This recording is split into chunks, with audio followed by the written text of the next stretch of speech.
Assalamualaikum warahmatullahi wabarakatuh.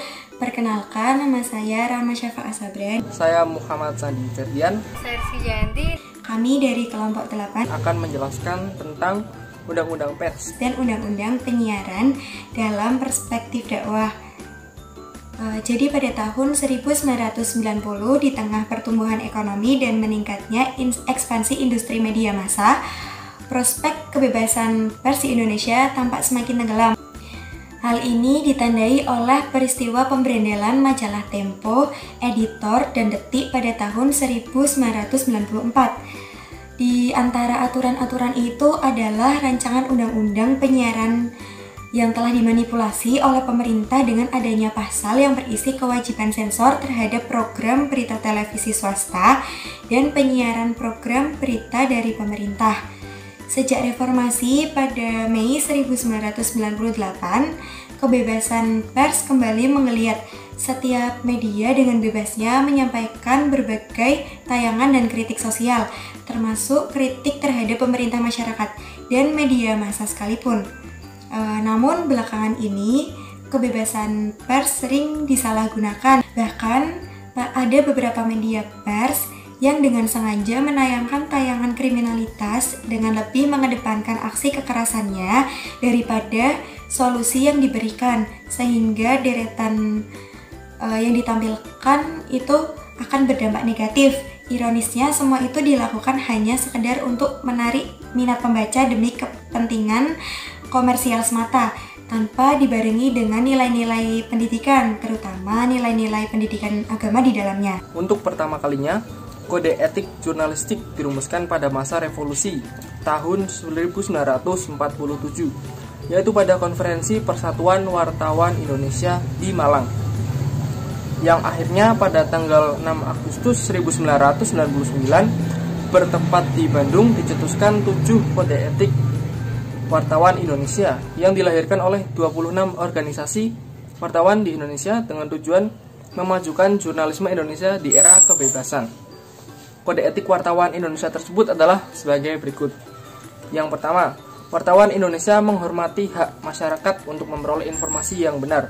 2. Wartawan Indonesia menempuh tata cara yang etis untuk memperoleh dan menyiarkan informasi serta memberikan identitas kepada sumber informasi. 3. Wartawan Indonesia menghormati asas praduga tak bersalah, tidak mencampurkan fakta dengan opini, berimbang, dan selalu meneliti kebenaran informasi serta tidak melakukan plagiat. 4. Wartawan Indonesia tidak menyiarkan informasi yang bersifat dusta, fitnah, sadis, dan cabul, serta tidak menyebutkan identitas korban kejahatan susila. 5.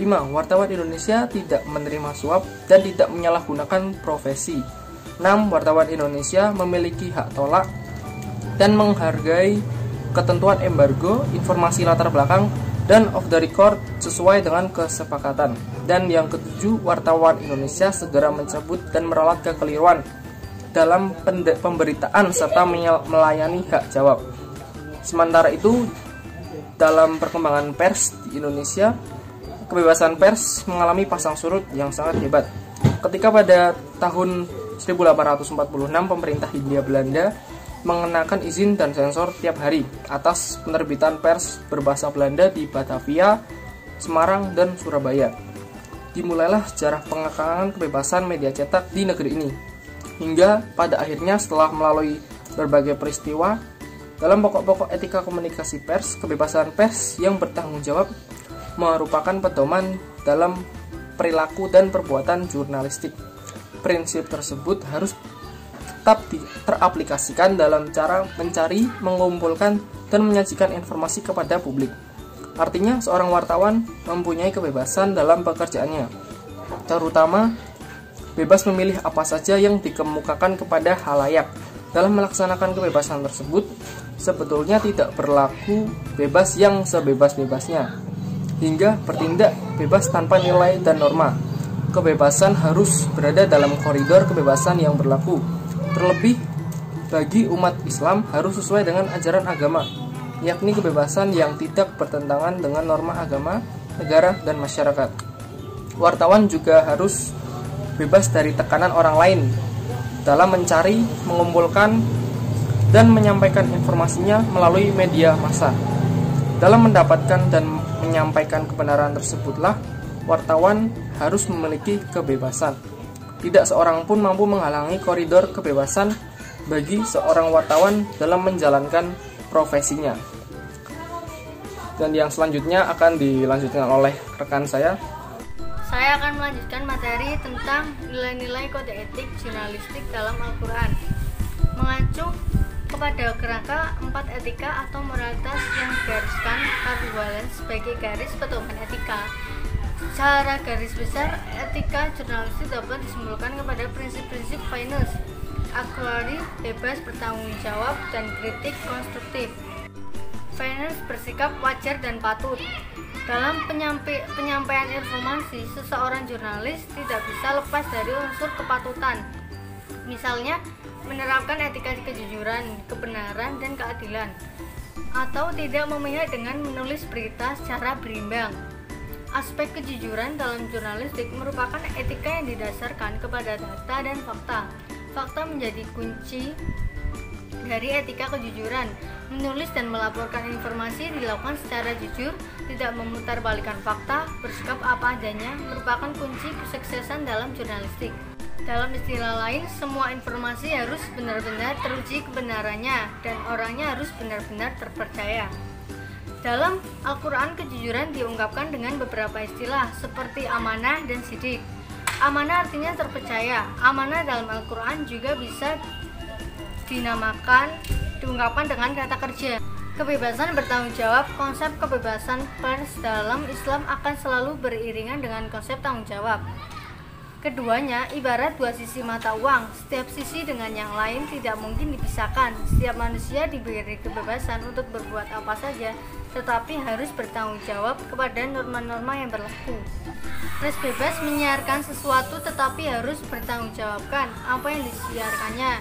Ia harus menjamin kebenaran yang disampaikan kepada masyarakat, mengingat setiap perbuatan benar pasti akan memperoleh hasil yang baik. Sebaiknya perbuatan jahat akan diberikan ganjaran yang jahat pula, seperti yang telah ditegaskan dalam Al-Quran. Maka barang siapa yang beramal kebaikan mesti sebesar biji zarah, dia akan melihat hasilnya, dan siapa yang beramal keburukan mesti sebesar biji zarah, pasti ia akan melihat akibatnya. Surat Al-Zalzalah ayat 7-8. Kemudian tiap-tiap manusia terikat dengan apa yang diusahakannya. Quran surat Al-Tur ayat 21 dan Al-Mudassir ayat 38. Katakanlah, apakah kamu lebih mengetahui ataukah Allah? Dan siapakah yang lebih zalim dari orang yang menyembunyikan syahadat dari Allah yang adil padanya? Dan Allah sekali-kali tiada lengah dari apa yang kamu kerjakan.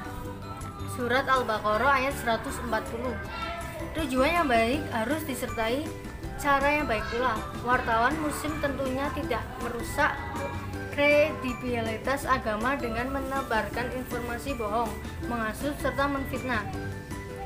Meminjam istilah Jalaluddin Rahmat yang dikutip oleh Suf Kasman, wartawan muslim harus menjadi orang soleh dan muslihah, hadin dan muhtadin, yang mendapat petunjuk dan memberi petunjuk, bukan fasid dan mufasid, yang merusak dan merusak pembaca, yang rusak dan merusak pembaca, atau dasatu dan rondi yang sesat dan menyesatkan.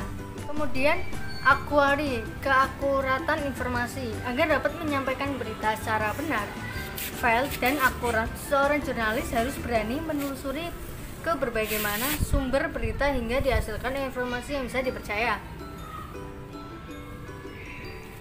Menyampaikan informasi secara tepat merupakan landasan pokok untuk tidak mengakibatkan masyarakat pembaca, pendengar, dan pemirsa mendapat berita yang salah. Kesalahan akibat kesalahan informasi tentu bisa berakibat buruk bagi media massa sendiri maupun masyarakat secara umum. Untuk mencapai ketepatan data dan fakta sebagai bahan informasi, diperlukan penelitian secara seksama oleh kalangan pers, utama wartawan, yang lebih dikenal dengan istilah investigative reporting. Yang keempat, meneliti kebenaran berita atau fakta sebelum dipublikasikan dengan melakukan check and recheck. Yang Yang kelima, hindari olok-olok, menghina, mengejek atau mencaci maki sehingga menumbuhkan permusuhan dan kebencian. Yang keenam, hindarkan prasangka buruk atau suudzon, menghormati asas praduga tak bersalah. Yang terakhir, seorang wartawan dilarang memungut imbalan, khususnya dari narasumber. Nah, kesimpulannya, berpegang teguh pada kode etik jurnalistik itu merupakan hal yang wajib hukumnya bagi wartawan.